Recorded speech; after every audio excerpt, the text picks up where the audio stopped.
Retour sur le plateau de TV Finance, la Bourse de Paris a ouvert en légère baisse et comme tous les lundis, on va s'intéresser ce matin au CAC avec vous, Mathieu Serron, bonjour. Bonjour Angeline. Vous êtes trader et fondateur de Galileo Trading. Le CAC a donc profité d'une note d'optimisme vendredi et bénéficié d'un bilan hebdomadaire positif, mais ce matin, il repart en légère baisse. Oui, on est proche de l'équilibre. Là, le futur est actuellement autour des 7700 points, avec des mouvements qui restent quand même sur le fond extrêmement impressionnants, hein. Depuis le point bas, le CAC a déjà repris plus de 16%. C'est encore plus impressionnant sur le DAX qui, quant à lui, a repris 22% et qui est désormais à 2% de ses derniers plus hauts. Sur le mois d'avril, d'ailleurs, le DAX est légèrement positif de 0,45%. Qui l'eût cru il y a encore quelques semaines. On retrouve le même phénomène, hein, bien évidemment, sur les marchés américains, avec un Nasdaq qui, sur le mois d'avril, est positif autour de 1%. Beaucoup de catalyseurs, une nouvelle fois, cette semaine. Donc, on est vraiment dans la période des publications d'entreprises. On aura trois sociétés du CAC qui vont publier leur chiffre d'affaires du premier trimestre. AXA demain, Legrand et Veolia mercredi. À l'international, c'est pas mal non plus, avec notamment Berkshire Hathaway aujourd'hui, hein. Vous parliez de Warren Buffett qui a indiqué ce week-end qu'à la fin de l'année, il quitterait son poste. Donc, résultat de Berkshire aujourd'hui. On va également avoir tout au long de la semaine AMD, TSMC. Donc, TSMC, le géant taïwanais qui fabrique les puces graphiques pour Intel et Nvidia notamment. On va également avoir les résultats de Ferrari.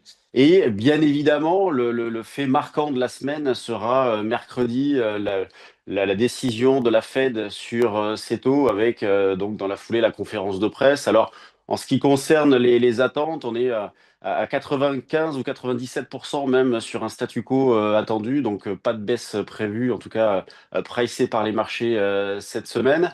À noter également que Londres est fermé aujourd'hui, donc ça peut avoir un impact sur l'activité aussi. Sur le CAC, bon, la dynamique, bien évidemment, de court moyen terme est haussière, avec des achats sur repli à privilégier. C'est ce que je fais depuis plusieurs semaines maintenant, avec comme plus proche pivot, on va dire, la zone des 7350, 7450. Je verrai dans les prochains jours, prochaines semaines, pour remonter cette zone-là. Pour l'instant, c'est un petit peu trop tôt. D'autant autour des 7800, 7820. Donc, achat sur repli, vous voyez, dans cette idée-là. Pour ce début de semaine, je suis placé autour des 7670 points, soit 7660, 7670 points. Donc, un niveau travaillé déjà vendredi. Donc, achat sur repli. Ce que je surveille également, c'est la volatilité. Vous voyez, le VIX qui, au pic de la crise, a atteint les 60. On est désormais autour des 22. Donc, pour voilà, essayer de détecter des choses pour les prochains jours, il faut regarder du côté de la volatilité aussi. Ça avait été un bon indicateur avancé lors de la phase précédente où on avait eu une hausse de la volatilité, puis ensuite les marchés s'étaient effondrés.